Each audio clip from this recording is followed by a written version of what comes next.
نصلي على رسوله الكريم أما بعد فقد قال الله تبارك وتعالى قل هو الله أحد الله الصمد لم يلد ولم يولد ولم يكن له كفوا أحد وقال إنني أنا الله لا إله إلا أنا فاعبدني وأقم الصلاة لذكري قولوا لا إله إلا الله تفلحون صدق اللہ العظیم وصدق رسولہ النبی الکریم۔ تیرا نام کتنا ہے مختصر، تیرا نام کتنا ہے مختصر، تیرا ذکر کتنا طویل ہے،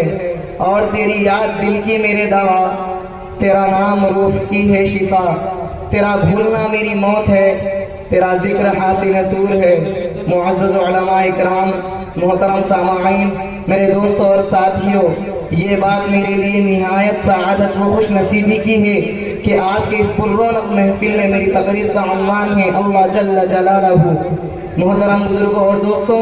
وہ ذات جو خود سے ہے، جس کا کوئی بنانے اور پیدا کرنے والا نہیں، اسے خدا کہتے ہیں، جس کا اسم ذات یعنی حقیقی نام اللہ ہے، اور اللہ ایک ہے، اکیلا ہے، تنہا ہے، یکتا ہے، واحد ہے، احد ہے، لم یلد ولم یولد ہے، اس کا کوئی شریک نہیں، سہیم نہیں، ساجی نہیں، نہ اس کی مثال ہے، نہ ہی اس جیسا کوئی دوسرا ہے، وہ اپنی مثال آپ ہے، وہ سب کو دیکھتا ہے، اس کو دیکھنے کی کسی میں طاقت نہیں، وہ دلوں کے بھیدوں کو جانتا ہے، خیال و گمان تک اس کی رسائی ہے، اس کی کوئی ابتدا نہیں، وہ ہمیشہ سے ہے اور ہمیشہ رہے گا، زمانے کی گردشیں اس تک پہنچ نہیں سکتی، نہ وہ کسی چیز کا محتاج ہے اور نہ ہی ضرورت مند، وہ آرام و راحت، چین و سکون، بیماری و مصیبتیں، کمزور و تھکان، بلا و آفت، خوف و اندیشہ، رنج و ملال سے پاک ہے۔ ہر جان کو اس نے پیدا کیا اور ہر جاندار کو اسی نے وجود بخشا، موت و زندگی اسی کے قبض قدرت میں ہے،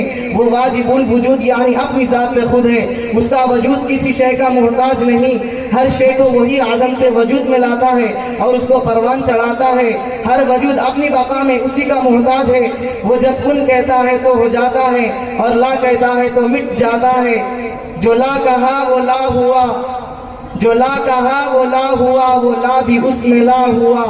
جز لا ہوا کل لا ہوا، پھر کیا ہوا اللہ ہوا۔ تمام کائنات کا وہ اکیلا خالق ہے، اکیلا مالک ہے، اکیلا رب ہے اور اکیلا معبود ہے، یعنی عبادت و بندگی، نظر و نیاز کے لائق بھی صرف اسی کی ذات ہے، وہ عظیم قدرتوں والا ہے، تمام کائنات اسی کی مٹھی میں ہے، ہواؤں پر اسی کا حکم چلتا ہے، دریاؤں پر اسی کا حکم چلتا ہے، خشکی و تری میں اسی کا حکم نافذ ہے، بارش اسی کے حکم سے برستی ہے، بادل اسی کے حکم سے اٹھتے اور چلتے